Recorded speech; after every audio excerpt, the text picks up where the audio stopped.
Shavuot, Shalom, Shalom, boa tarde. Hoje nós estamos no dia 25 do mês de abril do ano 2021, pelo calendário gregoriano secular, e pelo calendário judaico nós estamos no dia 13 de Iyar, do ano 5781, a contar da criação. E nós estamos a 219 dias do ano 5781. E nós temos aí as nossas gotas de sabedoria, aprendizado, ensinamentos através do nosso Rebbe Menachem Mendel, o tzadik da nossa geração. Hoje é o primeiro dia do Shabat, portanto nós estamos no primeiro dia da semana e automaticamente nós iniciamos uma nova parashá. E daqui a pouco vamos falar sobre a nova parashá. Baruch Hashem, Donária,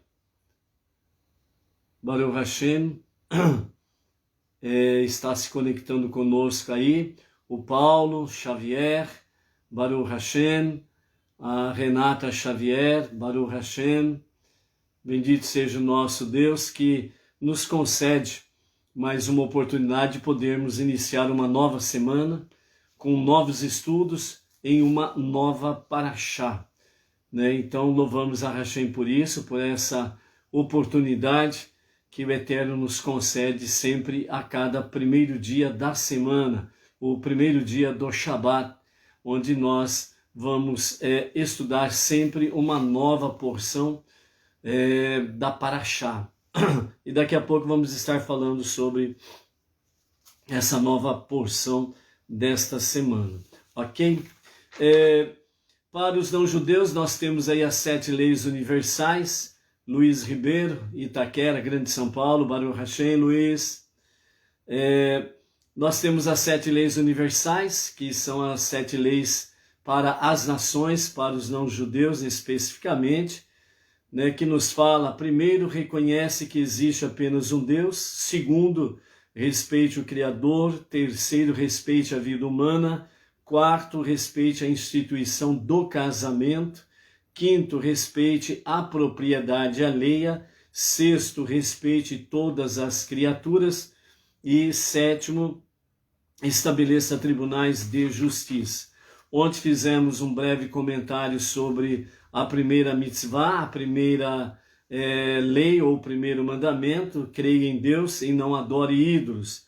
E hoje também um breve comentário sobre a segunda lei, respeite a Deus e louve-o, ou seja, não blasfeme usando o seu nome.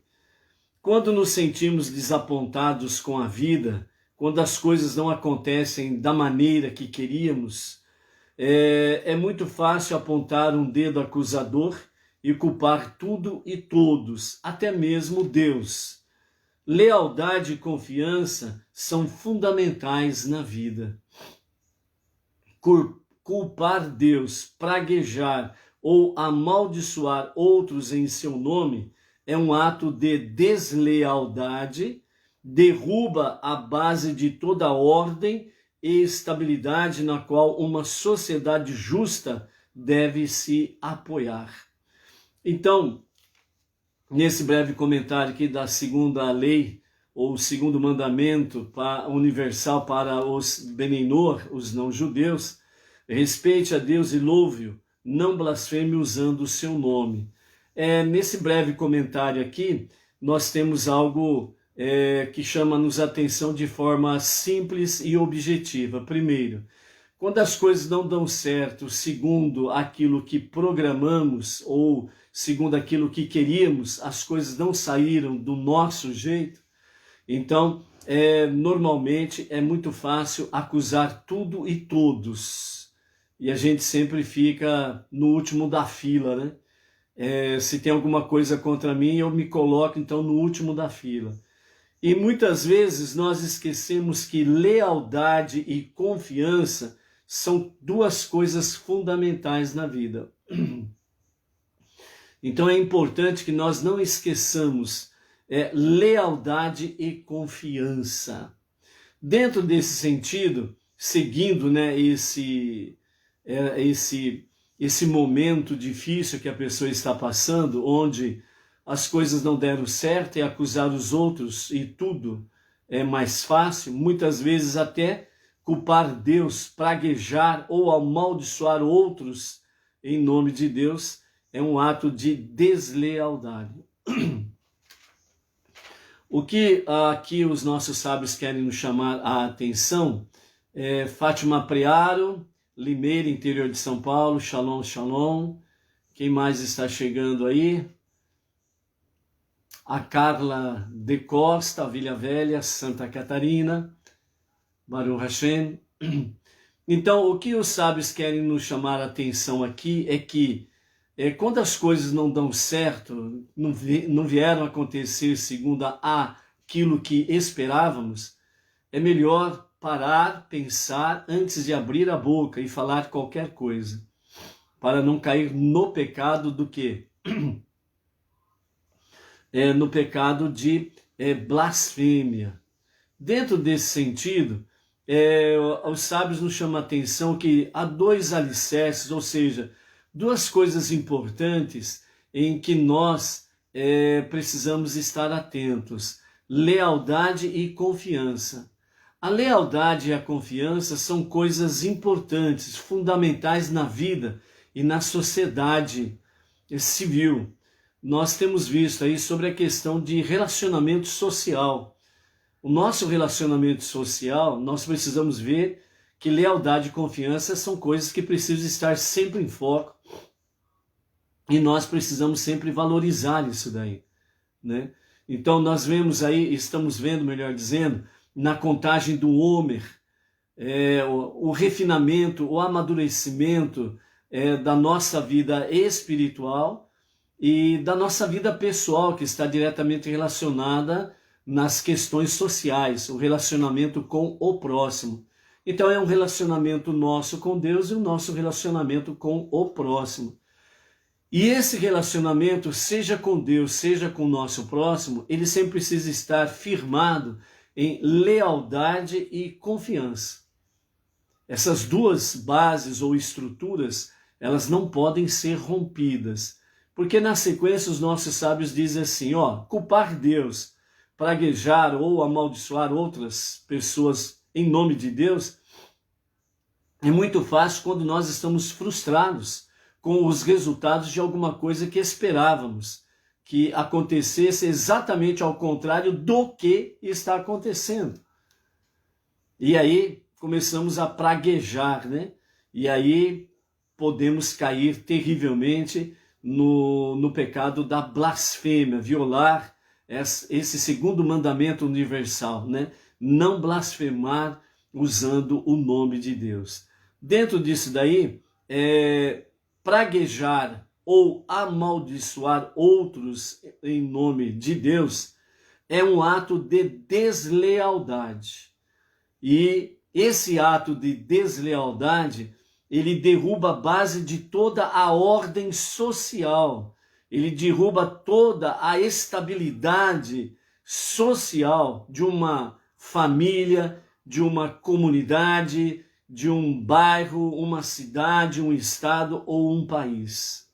Dentro disso daí, a sociedade que deveria agir de uma forma justa, né, e que deve se apoiar realmente ao convívio social de uma sociedade em cima de justiça, porque isso está alicerçado em lealdade e confiança. E quando uma pessoa ela age dessa forma, culpando Deus tudo e todos por aquele seu fracasso, porque as coisas não aconteceram segundo o que ele esperava, então ele está alterando realmente toda a estabilidade de uma sociedade.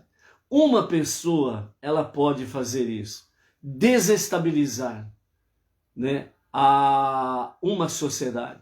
Imagine então se mais de 10, 20 ou até mesmo milhares de pessoas praguejando, jogando e acusando tudo e todos, inclusive até Deus, pelo seu fracasso momentâneo. em vez de ele procurar compreender a situação, procurar um amadurecimento espiritual e poder tirar boas lições dessa situação. Então, nesse sentido, quando nós agimos dessa forma, nós estamos desestabilizando toda uma sociedade. Então, por isso, vamos tomar cuidado com aquilo que nós falamos. Você pode ter planejado algo, você pode ter lutado para conquistar alguma coisa e os resultados não foram do jeito que você esperava. Pare, pense, reflita e busque o amadurecimento em Hashem, no Eterno, sobre esta situação. Quais são as lições que Deus está querendo mostrar para você nessa situação? Então, não é necessário entrar em desespero e muito menos não é necessário sair praguejando contra tudo, contra todos e inclusive contra Deus. Então, segundo mandamento da lei universal, respeite a Deus e louve-o, não blasfeme usando o seu nome. Ok? Amanhã vamos continuar com o nosso terceiro mandamento desta questão aqui, ok? Vamos para a nossa contagem do Homer. Ao pôr do sol de ontem até o pôr do sol de hoje, nós estamos a 28 dias da contagem do Homer. Vamos fazer a contagem então e ver quais são os ensinamentos para nós no dia de hoje nesta contagem. Conte o Homer. Hoje são 28 dias que perfazem 4 semanas do Homer. Hoje nós estamos em Marhut, de Netzach, nobreza na tolerância.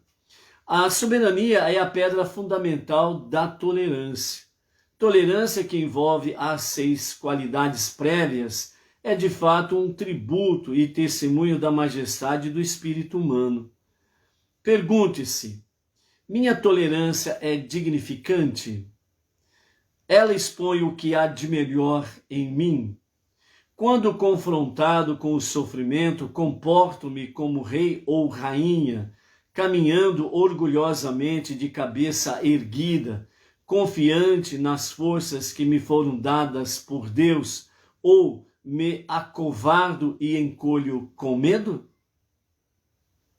Exercício para o dia.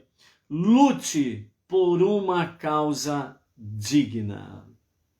Malu, São Sebastião, Distrito Federal, Baruch Hashem. Quem mais está chegando aí? Dá um shalom aí para a gente poder identificar, ok?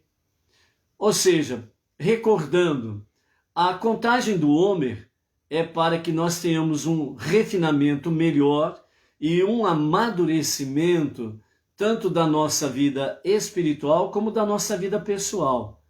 A nossa vida espiritual, já o próprio nome diz, e por isso relacionamento direto entre eu e Deus, você e Deus. Esse é o espiritual. O pessoal é entre você e o seu próximo. É aquilo que nós estamos aprendendo dentro do livro de Levítico. O que deve amar primeiro? Você deve amar a Deus ou ao próximo?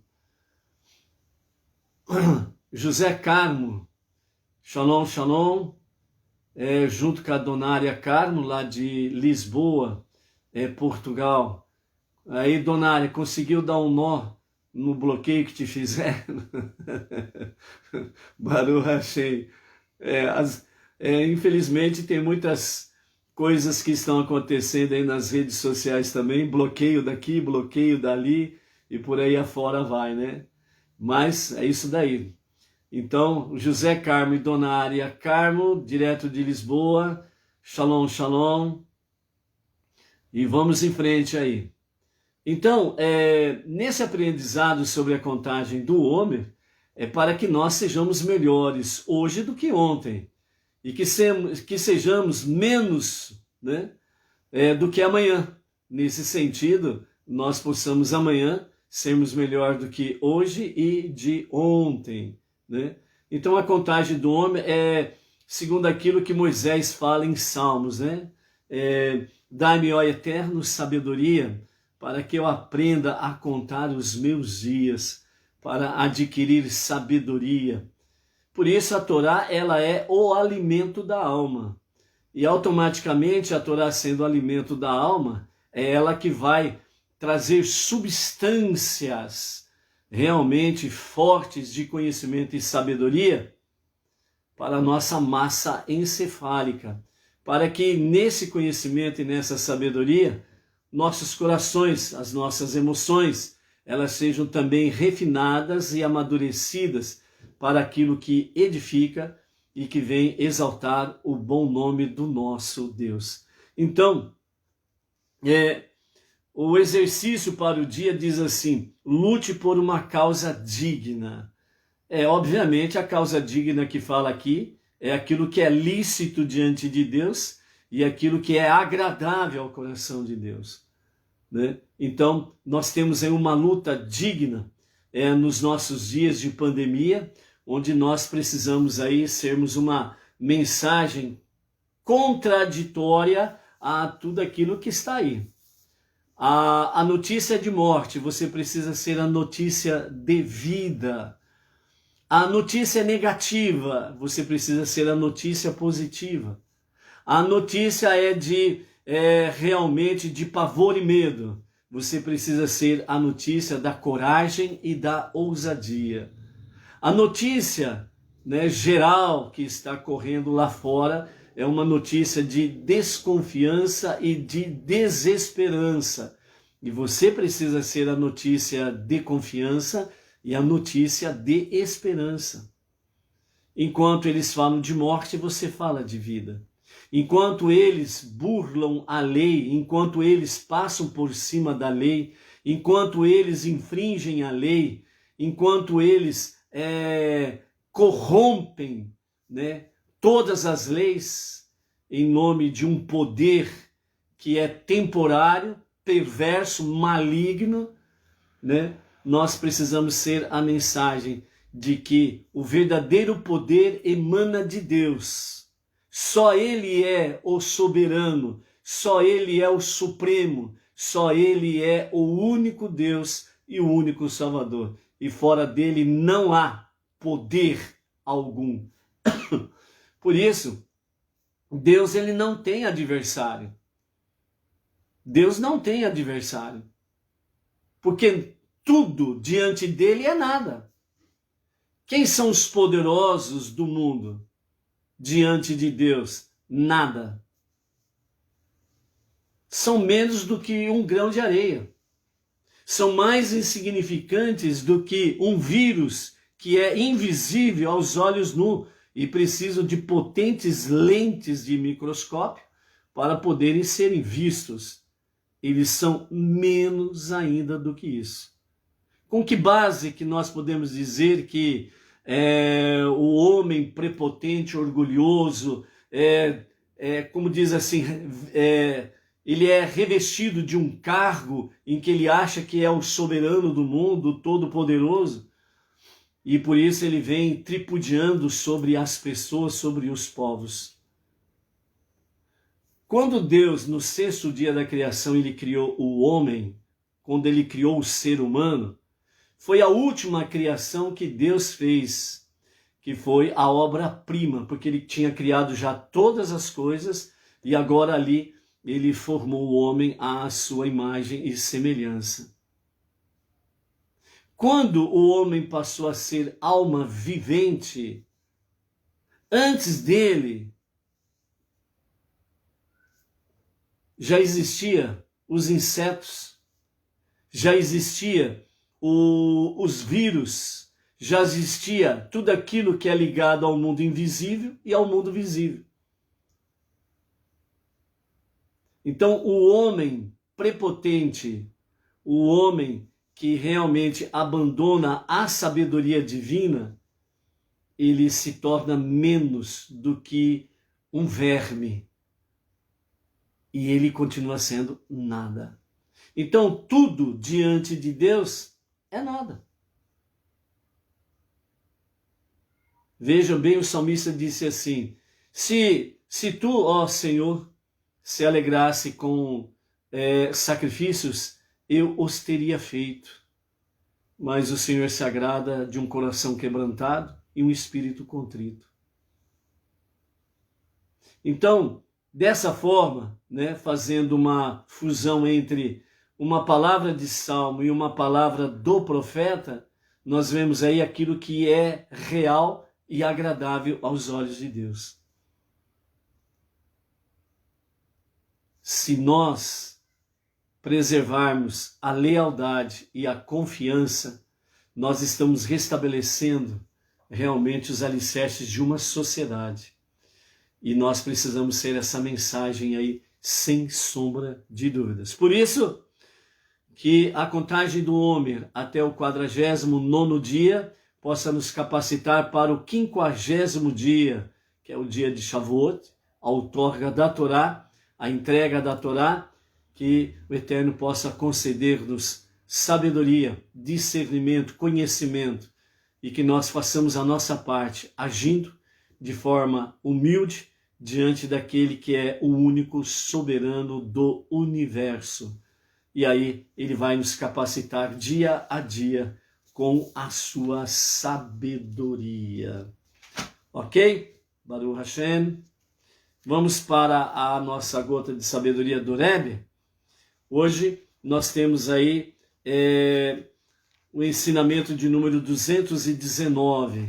Esse ensinamento aqui que o Rebbe traz para nós, né, o que ele vai falar conosco nesta tarde, foi um fato que aconteceu com ele e um jovem artista.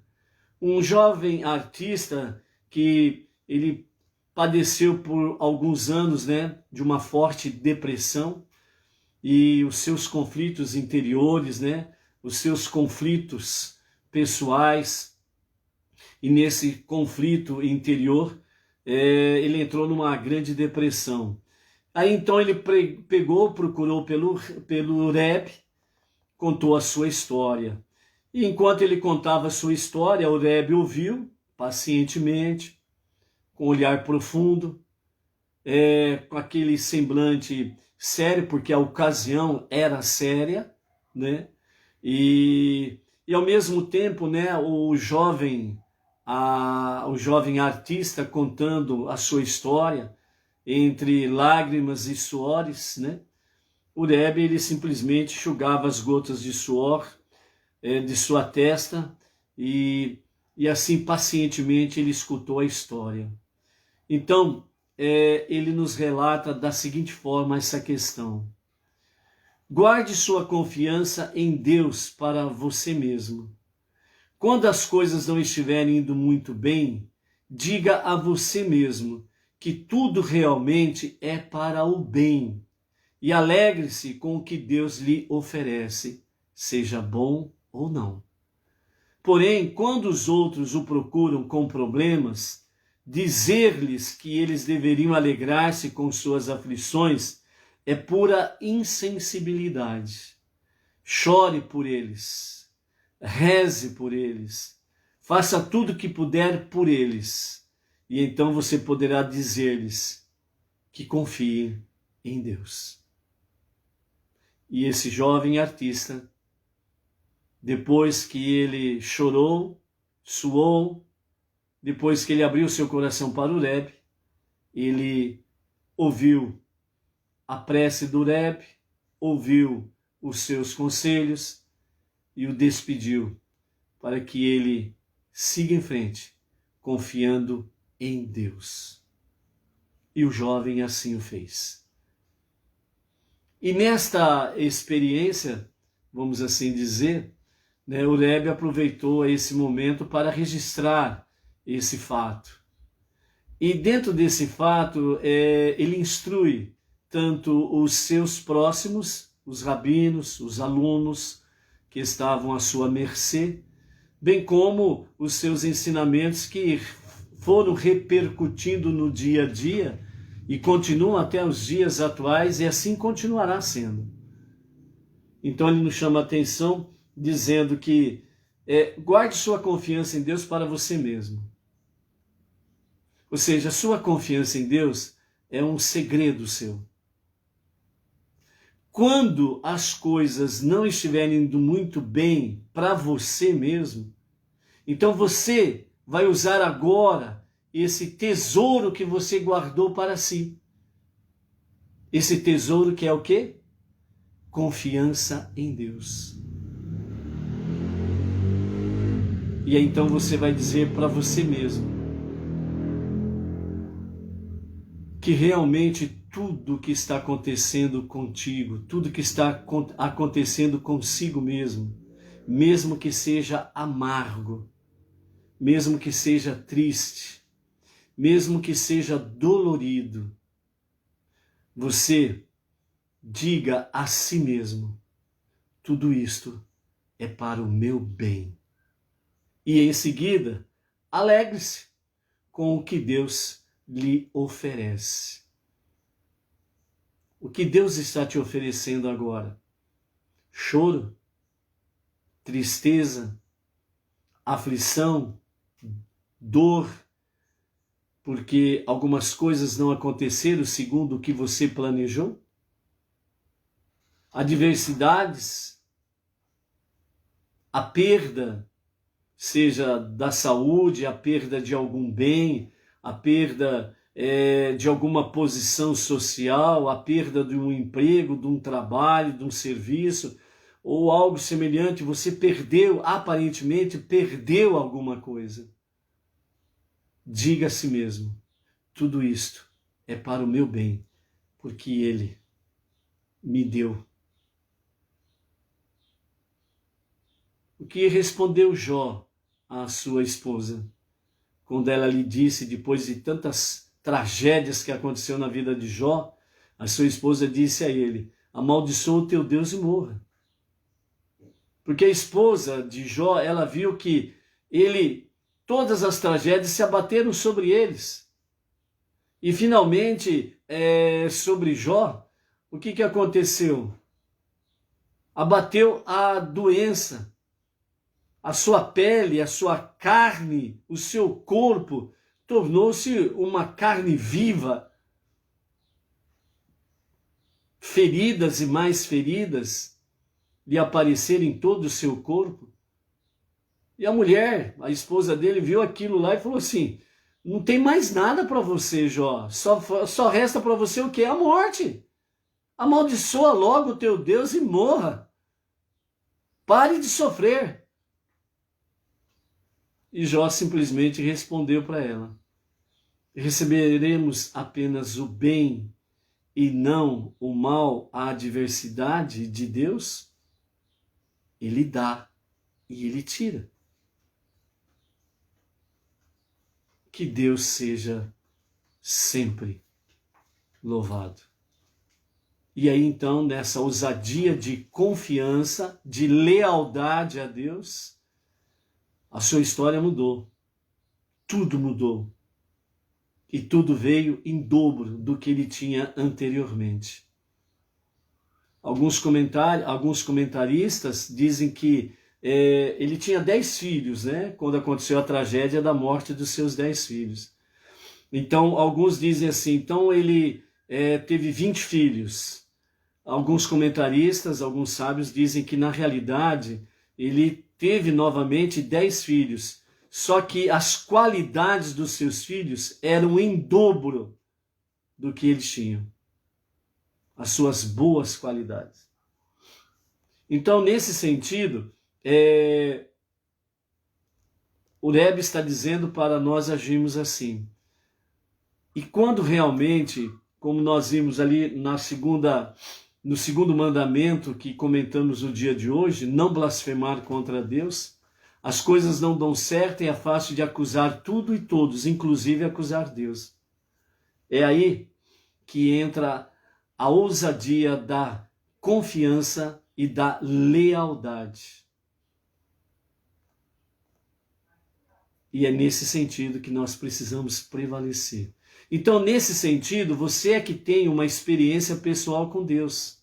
Os ensinamentos aqui são no sentido de fortalecer a nossa sabedoria e o nosso conhecimento. Mas a experiência, ela é individual. Não tem como alguém te ensinar literalmente como que você vai passar por esta ou aquela situação. Porque Deus trabalha com cada um segundo a sua realidade. A realidade da sua personalidade, a realidade do seu estupim curto ou comprido. Não é verdade? Ele vai trabalhar com cada um segundo a sua própria realidade.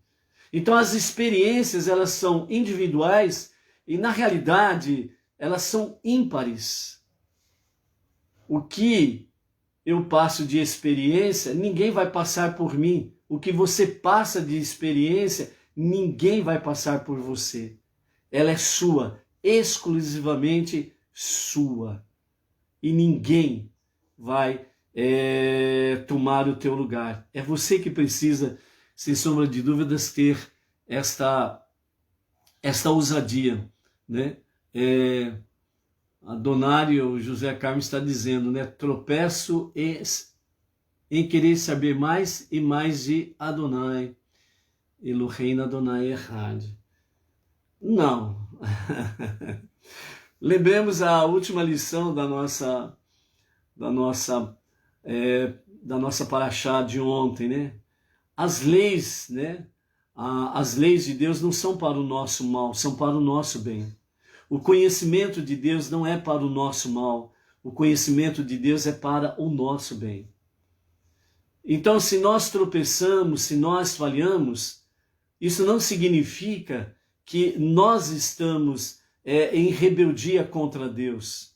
Lembrando-se da questão dos pecados involuntários, propriamente dito, ok? Nesse sentido,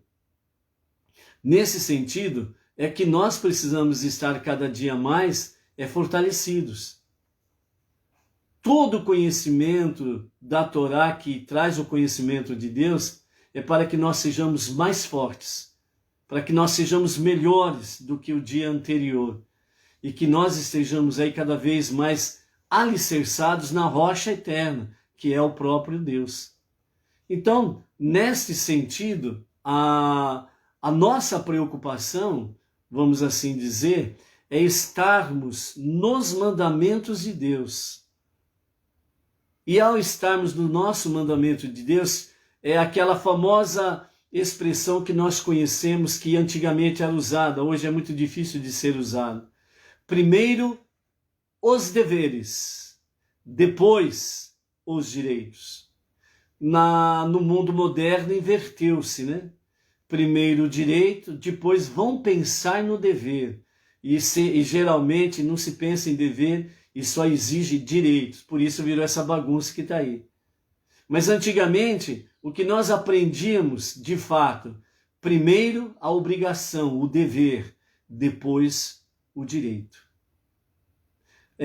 De forma simples, né, nós podemos aprender essa realidade com referência às crianças. Quando as crianças chegam da escola, né, então automaticamente elas querem brincar um pouco, ficar o período na escola, elas vão, brincam, etc. e tal. Aí daqui a pouco a mãe diz, tem tarefa para hoje? Aí a criança diz, tem tarefa. Então a mamãe diz assim para a criança, então vamos fazer a tarefa. Ah, mas mãe, agora não, que não sei o que lá. Aí a mãe diz, né, primeiro o dever e depois brincar, o direito. É a mesma coisa nós com Deus. Primeiro o dever, estudar a Torá, estudar a grandiosidade de Deus, estudar os seus mandamentos e obedecê-los. Esse é o nosso dever. Fazendo isso, nós não precisamos nem pedir a Deus o nosso direito, porque Ele é justo. E Ele é justo e fiel para trazer a recompensa, o direito a cada um de nós. Ok? Então, no segundo tempo da nossa gota de sabedoria, o Rebbe diz assim, então, só recordando, Então você guarde sua confiança em Deus para você mesmo, e quando as coisas não estiverem indo muito bem, diga a você mesmo que tudo realmente é para o bem e alegre-se com o que Deus lhe oferece. Ponto. O segundo tempo desta questão aqui diz assim: porém, ou seja, quando os outros o procuraram, ou procuram, melhor dizendo, com problemas, dizer-lhes que eles deveriam alegrar-se com suas aflições é pura insensibilidade. O Rebbe está nos orientando aqui que quando alguém nos procura com seus problemas, aflições, angústias, você simplesmente responder para ele, alegre-se com as suas aflições e vá em frente. O Rebbe diz que isso é uma pura insensibilidade. Como nós podemos comparar essa insensibilidade?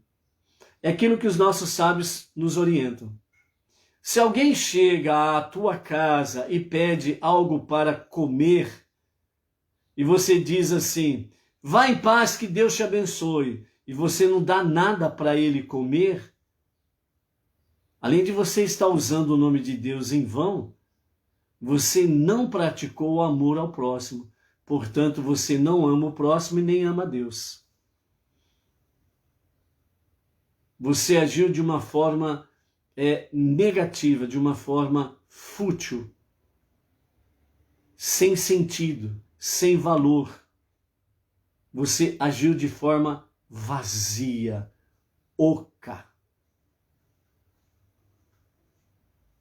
Mas se alguém chega e pede para você algo para comer, e você prepara um delicioso lanche, um delicioso prato e oferece para aquele cidadão, depois que ele se alimenta, ele te agradece e você diz assim, vá em paz e que Deus te abençoe e faça a tua vida melhorar. Ele vai pensar no que você disse. Por que ele vai pensar no que você disse? Por causa da sua ação anterior à sua fala. Por isso que o judaísmo é dito como ação. Primeiro a ação, depois a palavra. E a palavra, ela precisa estar de acordo com a ação. Então, aquele que foi devidamente alimentado, você procurou fazer o melhor para que ele se alimentasse, e em seguida, no momento da despedida, você lançou sobre ele uma bênção.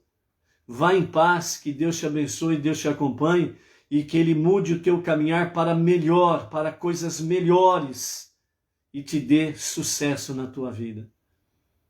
Nesse sentido, essa pessoa, ela poderá realmente ser alguém de muito valor no dia de amanhã, ou no dia do amanhã, porque você fez a coisa correta, você agiu de forma correta, ação, e você falou de forma adequada.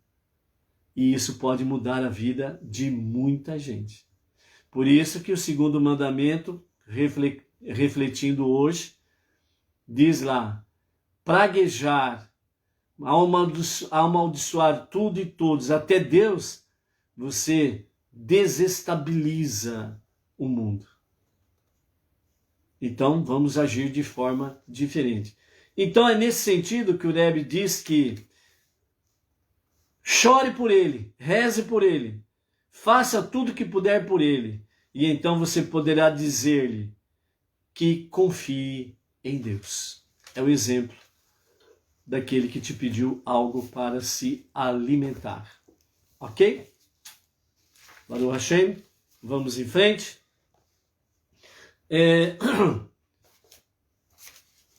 Nós queremos registrar aqui, né, além daqueles que estão conosco, né, nessa tarde. Deixa eu ver aqui se entrou mais alguém. Ok.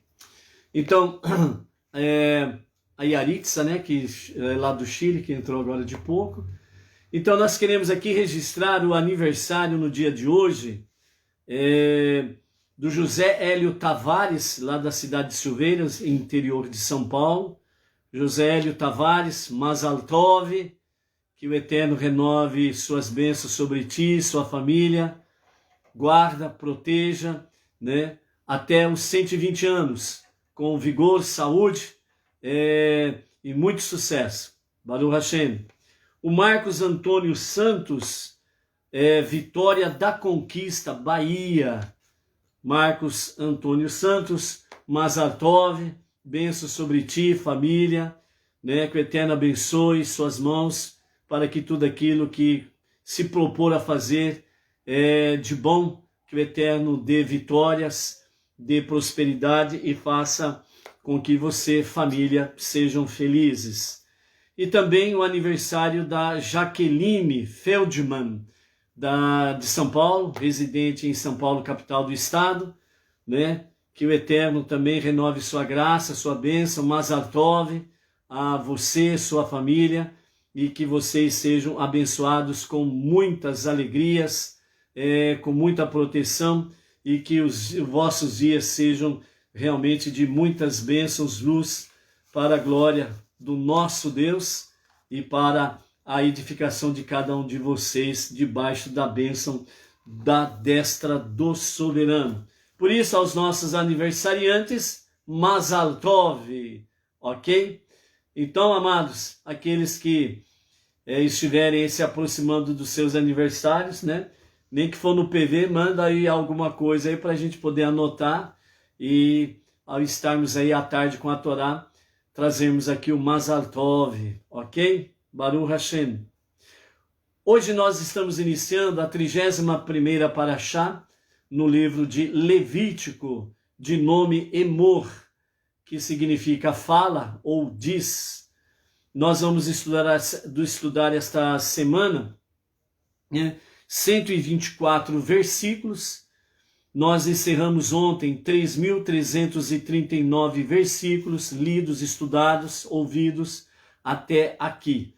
E ao chegarmos no próximo fim de semana com o estudo de 124 versículos, então nós estaremos aí com 3.443 versículos devidamente estudados, né?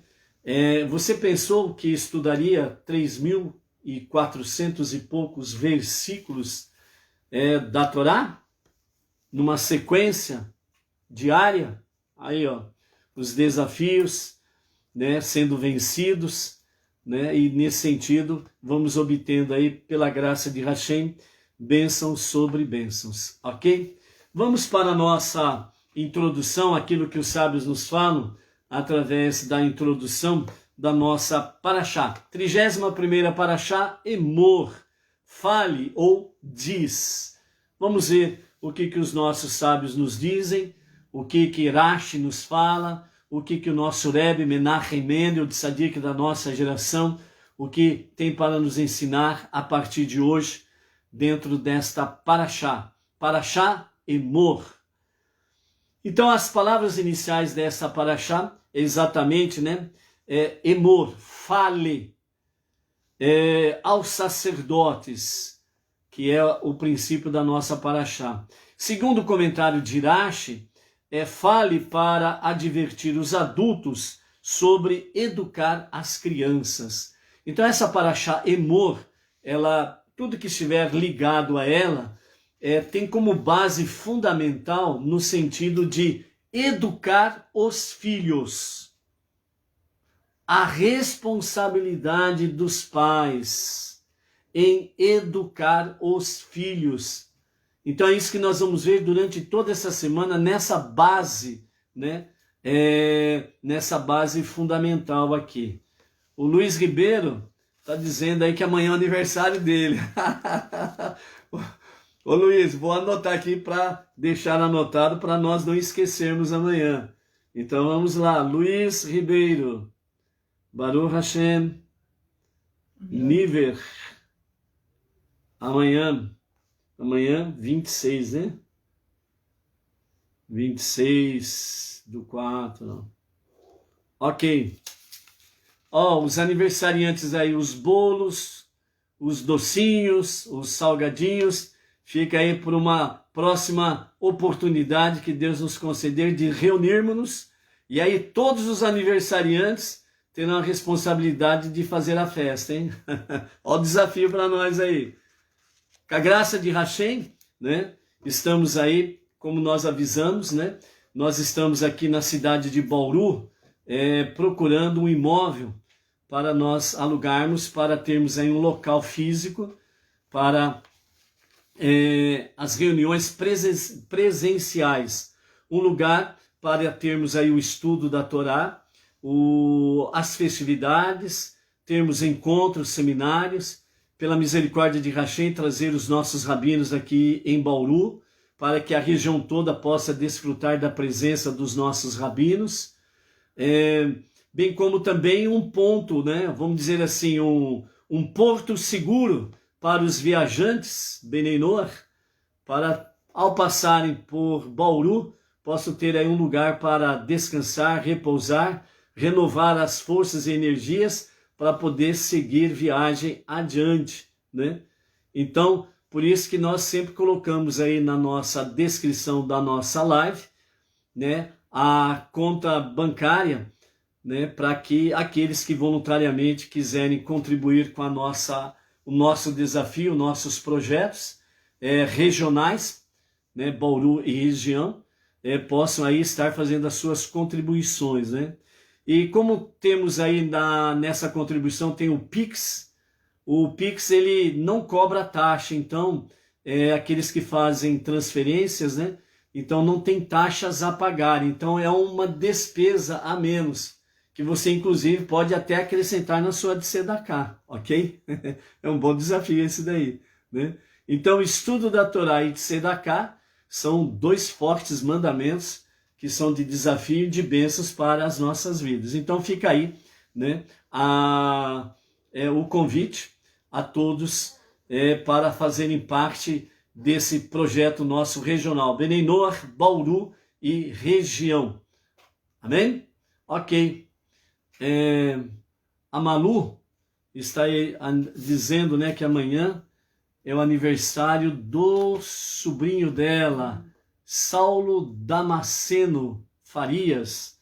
Saulo Damasceno Farias.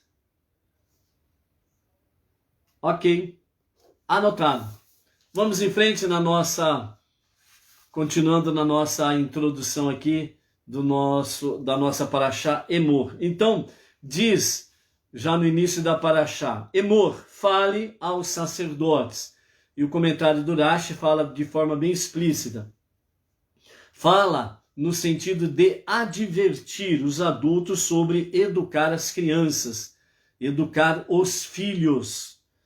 Em um nível literal, o versículo está falando da responsabilidade específica dos sacerdotes adultos de ensinarem os seus filhos sobre o dever sacerdotal de permanecerem ritualmente puros. Porém, em um sentido mais abrangente, já que esta é a abertura da nossa Parashá, então a orientação geral é que todos os judeus e não judeus têm a advertência, recebem sobre si a advertência a todos os pais sobre a importância de educar seus filhos. Então, a importância de educar os filhos, já a expressão diz, a responsabilidade são dos pais, certo? E por isso é importantíssimo que os pais estejam educando os seus filhos dentro do padrão da Torá, que é o alicerce de toda a sociedade. Sem a Torá, né, essas crianças vão crescer sem disciplina, sem tolerância, sem amor ao próximo, certo? Sem regras, sem deveres.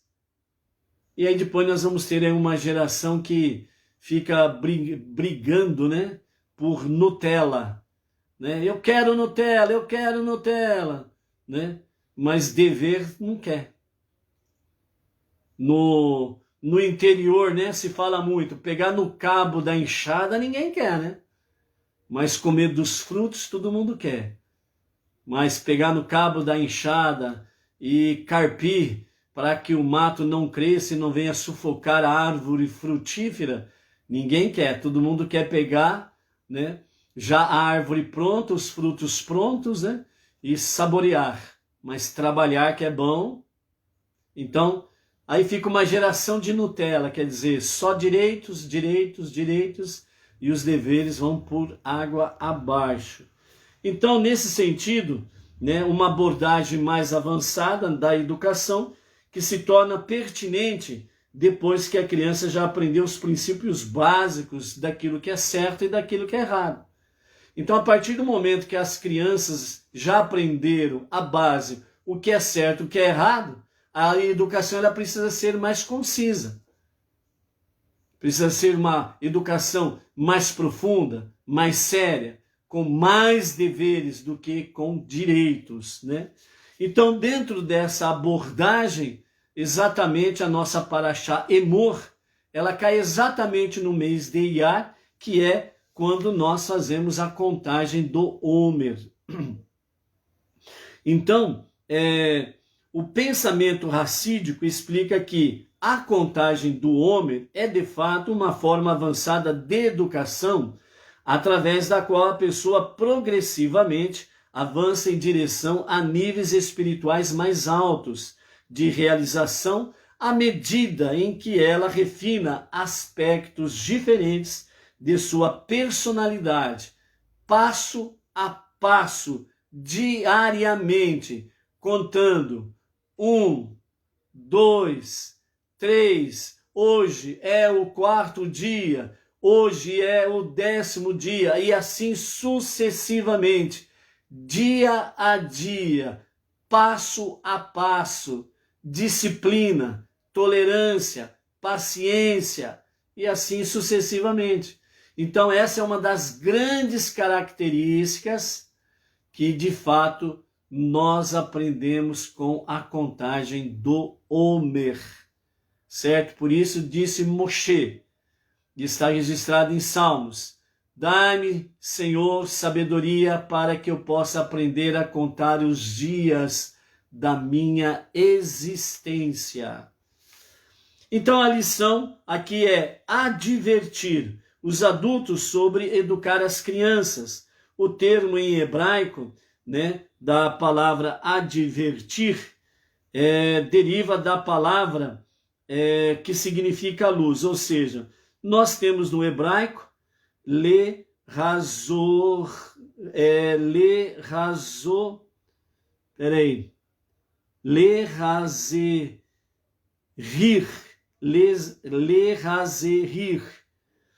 que tem a palavra, né, ela é derivada da palavra zohar. É derivada da palavra zohar. Lembrou a palavra zohar? E a palavra zohar, ela significa luz. No nível mais elevado da palavra zohar, significa esplendor. Então, no nível simples, zohar, luz. No nível mais elevado, zohar, esplendor. Quer dizer, é um nível mais elevado. Ou seja, a responsabilidade dos pais, dos adultos, educar as crianças, educar os filhos, para que eles sejam luz. À medida que vão crescendo nisso, eles sejam esplendor. Ou seja, venham brilhar muito no seu dia a dia. Então a Sirach nos ensina que a educação é um processo interminável, que precisa crescer constantemente, dia após dia, trazendo muitas qualidades positivas para nossas crianças, de forma que elas literalmente brilhem como a luz.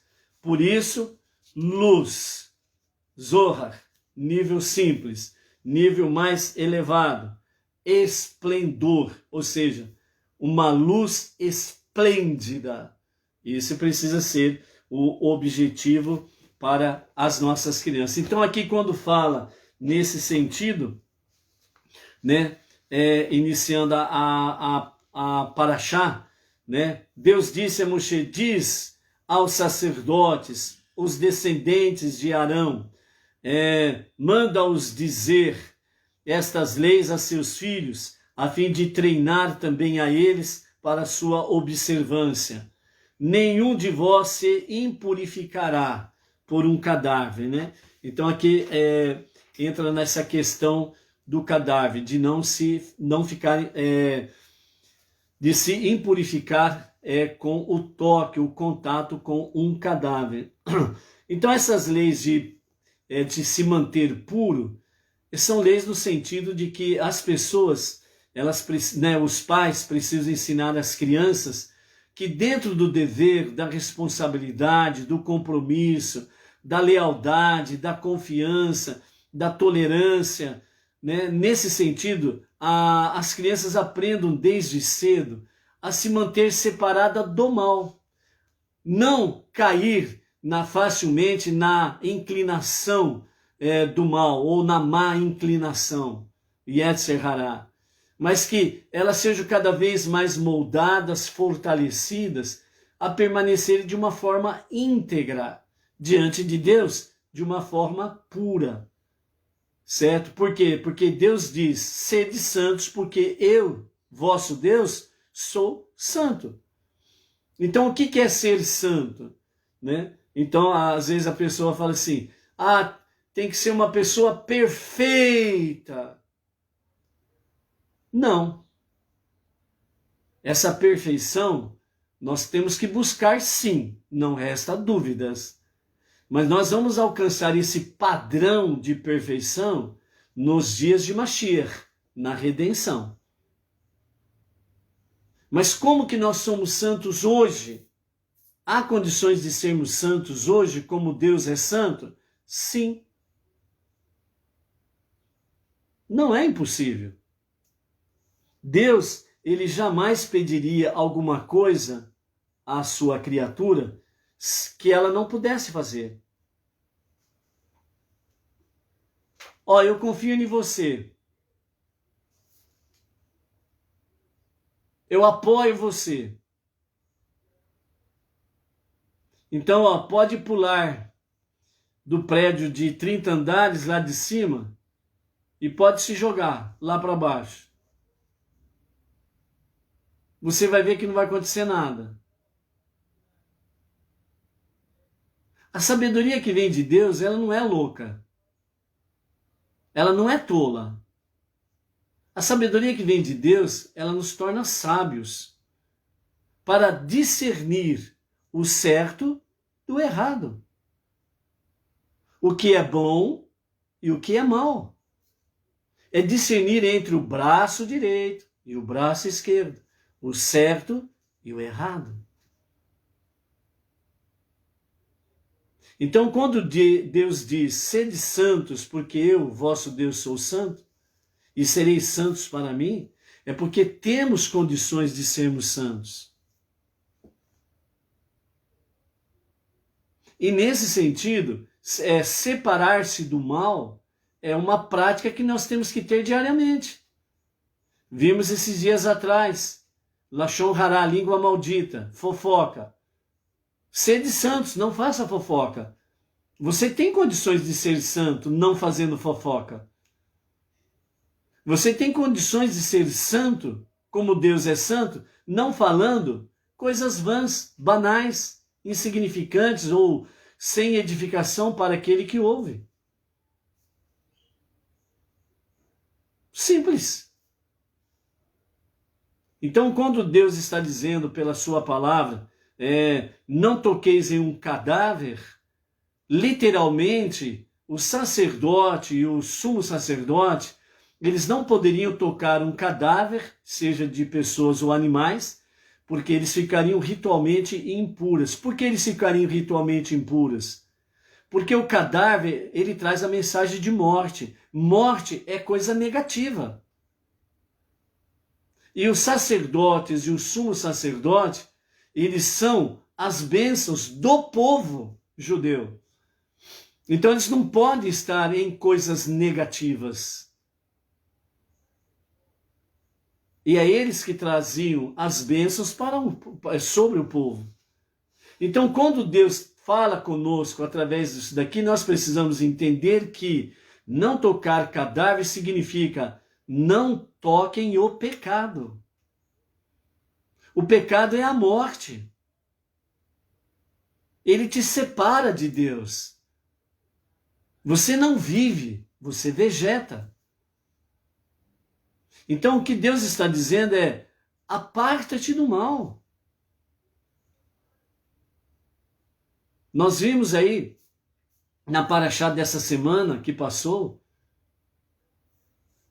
eu amo a Deus através do meu amor ao próximo.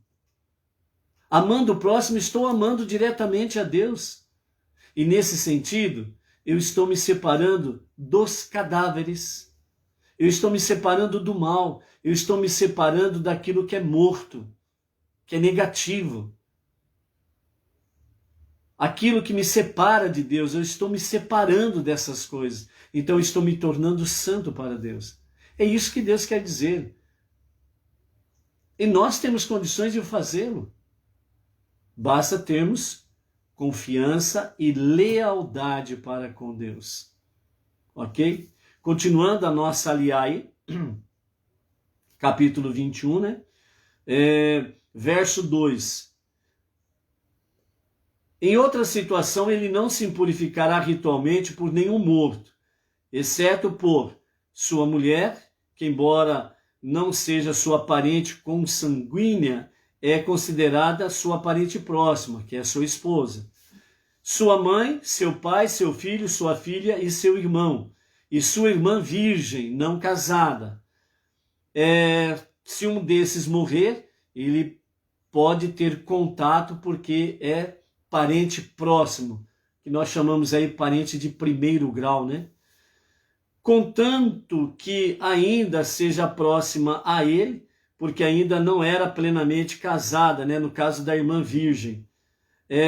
Então ele se impurificará por ela. O marido não se impurificará ritualmente por uma esposa que tenha causado sua destituição no meio do seu povo.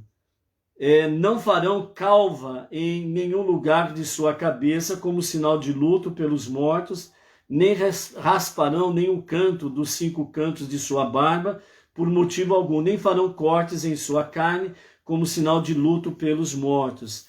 Além da obrigação de todo judeu de ser santo, eles serão particularmente santos para seu Deus e, portanto, não profanarão o nome de seu Deus, transgredindo alguma dessas restrições adicionais, porque ofertam as oferendas de fogo de Deus, que são, em linguagem figurada, o alimento de seu Deus, de modo que, como servos privilegiados, por serem empossados para servi-lo, serão particularmente santos. Se um sacerdote tentar purificar-se ritualmente, contrariando essas normas, o tribunal o impedirá de fazê-lo. Ou seja, né, são especificações para os sacerdotes e o sumo sacerdote, e nesse sentido, se eles fazerem qualquer coisa diferente às regras, né, então eles se tornam impurificados, eles não podem fazer o serviço a Hashem, não podem fazer um serviço no tabernáculo ou no templo. Os sacerdotes não se casará com mulher que agiu como prostituta, fornicando com alguém que não lhe é permitido desposar pela Torá, ou destituída da condição de ser qualificada para casar-se com um sacerdote, pelas circunstâncias de seu nascimento, ou por sua própria história. Também não se casarão com mulher divorciada de seu marido, porque o sacerdote é santo para seu Deus. Ordeno ao povo, por meio de seus representantes, os membros do tribunal, santificarás o sacerdote nesses casos, forçando-o a divorciar-se de qualquer mulher que não lhe seja permitida desposar, e se ele se recusar a fazê-lo por conta própria, porque, conforme já mencionado, ele oferta o alimento de teu Deus, além disso, ele será tratado como santo por ti. honra-o em todas as questões de importância, ele será tratado de maneira santa, porque eu, Deus, que vos santifico, sou santo, sendo, portanto, apropriado que sejam tratados como santos os sacerdotes que me servem no tabernáculo, né? Conforme vos foi ensinado, a pena usual por adultério é morte, por estrangulamento. Contudo, se a filha de um sacerdote profanar-se por cometer adultério, ela profana assim apenas a si mesma e não o seu pai. Também profana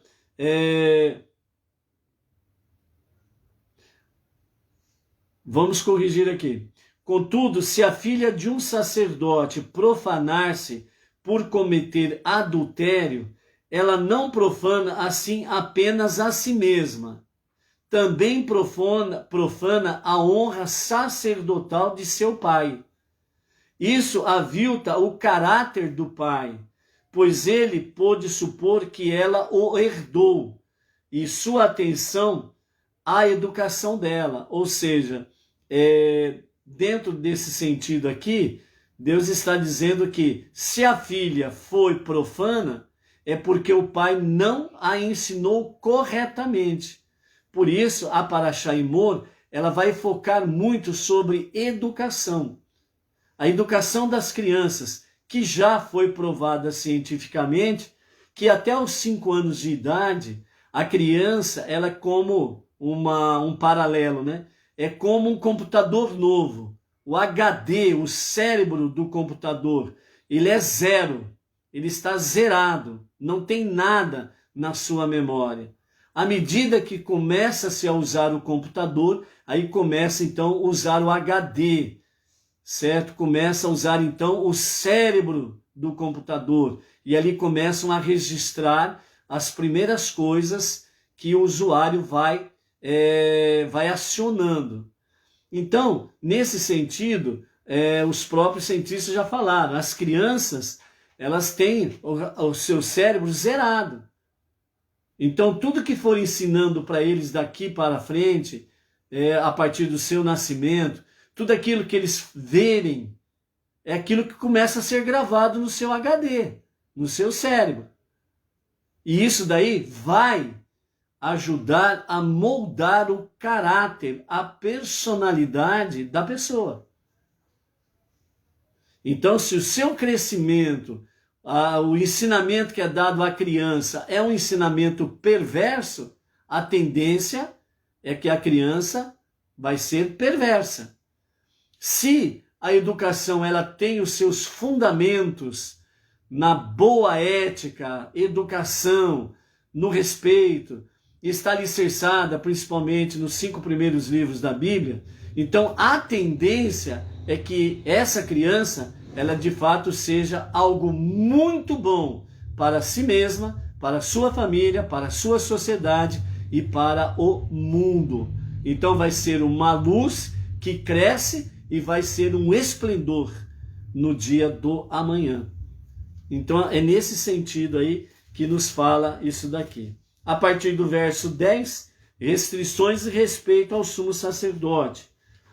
O sumo sacerdote que foi elevado sobre seus irmãos sacerdotes, ou por meio do óleo de unção derramado sobre sua cabeça, ou que foi empossado, sendo escolhido para vestir as vestes de sumo sacerdote, não deixará seu cabelo sem cortar por 30 dias consecutivos, nem rasgará suas vestes. Não irá para dentro de nenhuma estrutura coberta em que estiverem presentes corpos mortos. Por isso torna a pessoa ritualmente impura. Nem se impurificará por causa de um cadáver de nenhuma outra maneira. Não se impurificará ritualmente por nenhum parente próximo, nem sequer por seu pai ou sua mãe. No entanto, pode impurificar-se para enterrar um corpo com que se depare em uma região deserta, se não houver mais ninguém para cuidar disso. Não sairá do santuário para participar de um funeral. Além disso, ao contrário dos sacerdotes comuns, o sumo sacerdote pode ofertar sacrifícios enquanto estiver de luto. Com isso, não profanará as coisas santas. Isto é, os sacrifícios de Deus, como faria um sacerdote comum, porque a coroa do óleo de unção de seu Deus está sobre ele. Eu sou Deus e seguramente o recompensarei por observar essas restrições. E ele se casará com uma mulher virgem. Aqui está falando explicitamente do Kohen Gadol, o sumo sacerdote. Essas restrições aqui, ok? Verso 14. Esse requisito também é objetivo de um mandamento proibitivo. Não desposará mulher de nenhuma dessas categorias. Viúva, divorciada, mulher destituída da condição de ser qualificada para casar-se com um sacerdote, ou mulher que tenha agido como prostituta, fornicando com alguém que não lhe seja permitido desposar pela Torá. Ele só tomará virgem por esposa, mas ela pode ser de qualquer extrato de seu povo. Não precisa ser da família sacerdotal. Não fará sua descendência ser destituída do sacerdócio, gerando-a com alguma mulher dentre seu povo que lhe seja proibida, porque eu sou Deus, que o santifico. Aqui nós encerramos a nossa primeira aliá. Vamos ver o que o nosso Rebbe comenta sobre essa nossa paraxá Emor, junto com a contagem do homem que temos dentro dessa paraxá nesses dias. Então, a sabedoria e lições do Rebbe, de abençoada memória, nos diz: a mitzvah da contagem do homem há algo especial que não ocorre em outra mitzvah, ou outro mandamento. Conforme já indicado no versículo relacionado à contagem, que diz: e contarão para vocês. Nós vimos lá atrás essa expressão sobre a contagem do homem. E contarão para vocês. Das palavras para vocês, vemos que cada um deles deve contar seus próprios dias e ter seu próprio cálculo dos dias transcorridos. E quando chegar o 50º dia de sua contagem, então a pessoa vai comemorar Shavuot, a entrega, a outorga da Torá. A festa que celebra a outorga da Torá também difere-se de todas as outras festividades. Enquanto outras festas possuem uma data fixa de celebração, Shavuot é comemorada ao termo da contagem do Homer. Por esse motivo é possível que uma pessoa comemore Shavuot nos dias 5 ou 7 do mês de Sivan, próximo mês. Se cruzado o meridiano de Greenwich, né, que é aquela famosa linha que está ali no Oceano Atlântico, que divide o nosso lado aqui, continente americano, e o continente europeu, né? Então, para o lado de cá tem um horário, para o lado de lá tem um outro horário, né? Então, mesmo atravessando esse meridiano de Greenwich, não sei se é assim que pronuncia, então a pessoa ela salta ou retrocede um dia, mas não altera a sua contagem, ela continua contando. Não é porque ela atravessou para o lado do meridiano de Greenwich que ela vai contar um dia a mais e pular um dia. E nem se for para o lado de cá, né, que vai diminuir um dia e acaba depois aumentando o dia no final das contagens. Vai continuar normalmente a contagem de 49 dias, certo? Porém, mesmo que alguém que celebra Shavuot no dia 5 ou no dia 7 de Sivan esteja cumprindo o que a Torá determina, comemorar no 50º dia a sua contagem. Ele ainda difere do resto do povo, pois na Tefilá, o momento da entrega da nossa Torá, isso é, algo que não depende somente de um indivíduo, mas de todo o povo judeu. Ou seja, na prece da outorga da Torá, né, então ele não poderá dizer no sentido, ele fez durante os 49 dias, ele fez uma contagem pessoal. Cada um precisa fazer a sua contagem pessoal, individual. Então, por isso que vem lá, vamos contar o homem? Conte o homem. Hoje é o dia tal. Cada um precisa fazer a sua própria contagem. Certo? Mas quando chega Shavuot, ali precisa já todos estarem em uma só voz, uma só alma, um só espírito, em uníssono, realmente buscando a outorga da Torá.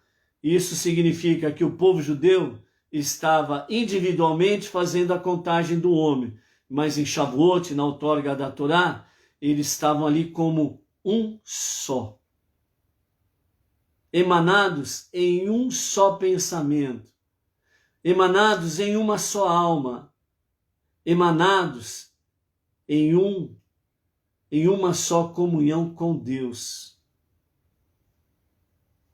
Então a outorga da Torá, ela precisa ser de uma forma muito espiritual, é uma entrega para não o indivíduo A, B ou C, mas a outorga da Torá, ela é entrega para o povo, no singular. Os milhões de pessoas faz parte de o povo. Foi isso que aconteceu com a outorga da Torá no Monte Sinai. E através do povo judeu, né, aquilo que é pertinente aos não-judeus entre as nações, tem sido compartilhado nesses milênios. Então, dessa forma, Shavuot, por esse motivo, nos transmite algo ambíguo, algo individual e específico para cada judeu, e ao mesmo tempo geral, fixado por Deus para todo o povo. Cabe a cada judeu fazer ele próprio a contagem para atingir e refinar os 49 segmentos de suas midot, que significam os seus atributos, suas qualidades, durante esse período, né, que estão ligados diretamente às emanações, né, das emoções. Essa é a finalidade espiritual de Sefirat HaOmer, a contagem do homem. E ele então receberá a Torá. Devemos fazer a nossa parte estudando a Torá e cumprindo os mandamentos. Para nós não judeus, estudando a Torá, o que é nos pertinente, bem como as 7 leis universais. E Deus decidirá quando chegará o momento da chegada de Mashiach. Devemos fazer a nossa parte. Então, por isso, a nossa parte ela está ligada diretamente a Shavuot, a outorga da Torá, porque ali também Moshe recebeu as 7 leis universais, e através de Moshe e do povo judeu, as 7 leis universais, ela foi expandida às nações, e principalmente nos últimos 20 anos aí, seguindo a orientação do Rebbe Menachem Mendel, os rabinos estão entre as nações, trazendo para as nações, trazendo para os não-judeus, o conhecimento da unidade e da unicidade de Deus, né? A crença no único e verdadeiro Deus e Salvador, né? Então, esta é, sem sombra de dúvidas, a questão espiritual da contagem do homem e o dia de Shavuot, que vamos ter mais detalhes pela frente aí. Ok? Para finalizarmos, no pôr do sol de hoje, até o pôr do sol de amanhã, estará iniciando o Pesach Sheni. Então, o Pesach Sheni, que é o segundo Pesach. Então, aqueles que por alguma razão justa não puderam comparecer no primeiro Pesach, então agora tem o Pesach Sheni, que é do pôr do sol de hoje até o pôr do sol de amanhã, o segundo Pesach, em que as pessoas estarão aí participando.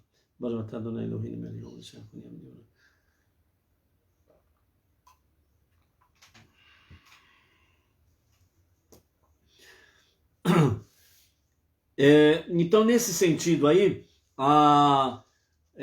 aqueles que vão participar do segundo Pesach, Então eles estarão aí participando da matzá.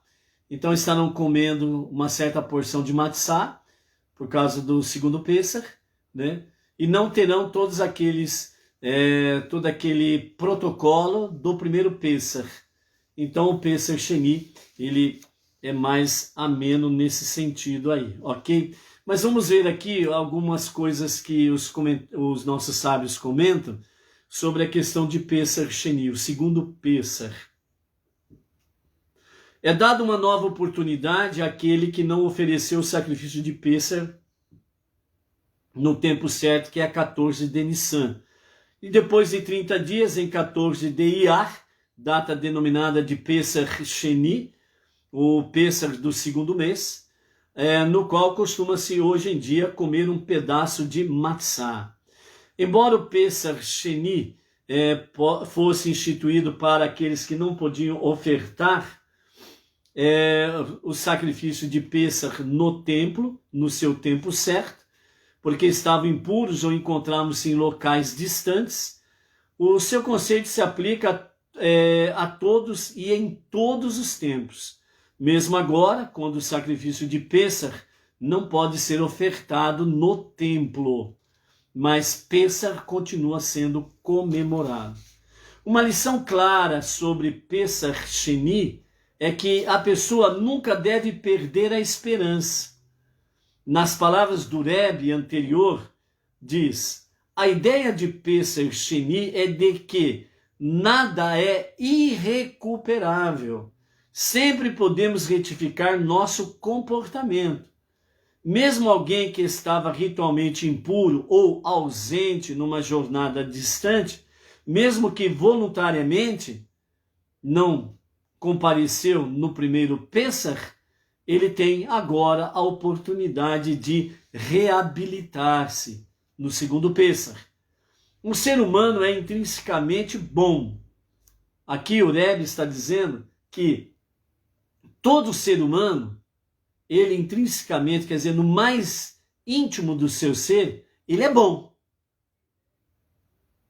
Ele é bom.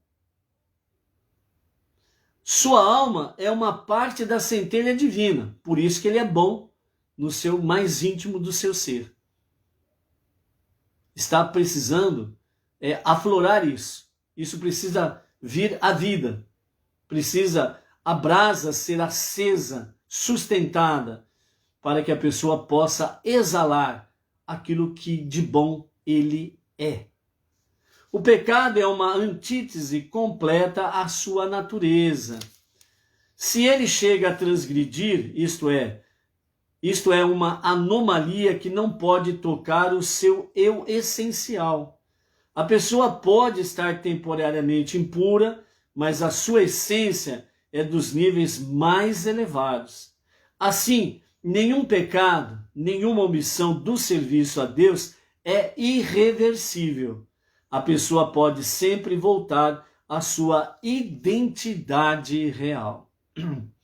Ou seja, o que os nossos sábios trazem para nós aqui sobre Pêssar Sheni? Que a pessoa ela nunca pode perder a esperança. E um detalhe que os sábios trazem para nós é que, por mais que a pessoa ela possa ser ruim, ainda assim, esta parte negativa dele, ou essa parte pecaminosa dele, mesmo assim ela não tem condições de tocar na essência da sua vida. A sua alma divina, onde está a centelha divina de Deus. Por isso, sábios dizem, há sempre uma segunda oportunidade. Então, dentro dessa questão, nós não podemos dizer nada, não tenho mais condições, eu não tenho mais jeito, e por aí afora vai. Você tem jeito, eu tenho jeito, nós temos condições de revertermos aquilo de negativo e pecaminoso que nós cometemos. Ou seja, nada é irrecuperável, basta você tomar uma decisão correta. Por isso, Pesach Sheni, o segundo Pesach, é uma mensagem clara para os judeus e para os não-judeus. Sempre há uma segunda oportunidade.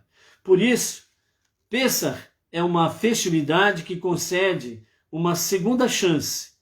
E isto porque Pesach, de fato, é para cada um de nós, é um novo nascimento, podemos assim dizer, uma nova oportunidade de podermos realmente marcar um novo começo, um novo início, de nós podermos reestruturar a nossa vida.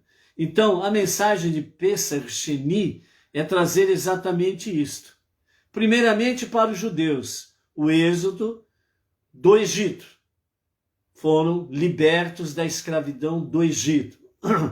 Num segundo nível, para as nações que vivem o seu Egito entre as nações, escravos dos seus próprios pecados, do seu próprio eu, do seu próprio ego. Por isso, os sábios trazem mensagens dizendo: você precisa se libertar do seu Egito, do seu ego. Porque quando nós entramos no nosso ego e nós alimentamos o nosso egocentrismo, nós perdemos um contato com Deus. Isso significa que nós saímos do oásis e entramos direto nas areias do deserto. Então nós precisamos nos libertarmos do nosso Egito e, dessa forma, irmos para a liberdade em servir a Deus. Então, dessa forma, com a outorga da Torá, a transformação dos judeus numa nação da Torá foi o fato acontecido literalmente. Já que a oferenda de Pêssego está ligado com o êxodo, a sua omissão significaria que o êxodo não foi completo. Então, por isso, dentro do primeiro nível, que é uma ordenança para os judeus, então, quando um judeu ele não participa do primeiro Pêssego, ele está, de uma forma, dizendo ou voluntariamente ou involuntariamente, ele está dizendo assim, o êxodo não foi completo. Eu não estou completamente liberto do Egito. Então, dessa forma, é como se dissesse assim, Deus fracassou. Por isso que Deus dá uma segunda oportunidade para que o judeu não venha pecar contra Deus. E como através dos judeus, Deus trouxe a palavra da liberdade, trouxe a palavra de ser livre para servir a Deus, com coração voluntarioso, transbordante de amor, então isso vem para as nações, para os não-judeus. Então, a orientação que o nosso rabino Yaakov Wittgenstein deu, aquilo que é pertinente para os não-judeus fazerem em Pêssego, foi dado no primeiro Pêssego, e o segundo Pêssego aqui vem aquela questão de comer a matzá para não passar em branco, né? E algumas coisas a mais aí dentro de Pêssego. Mas nesse sentido, que nós não podemos perder a nova oportunidade que Deus concede a cada um de nós. Por isso, né? Então, na realidade, a Torá, ela precisa ser a nossa identidade também, no nosso dia a dia. Por isso que a Torá, ela sempre aborda todos os tipos de impurezas, e em todas as pragas do Egito, nós podemos observar que a impureza, como por exemplo a praga da escuridão, que simboliza a falta de luz. Então, dentro desse escopo, quando um judeu não participa de Pêssego, significa que ele ainda está na escuridão, o êxodo não foi completo. Trazendo para o segundo nível, para os não-judeus, se aplica isso de forma muito espiritual.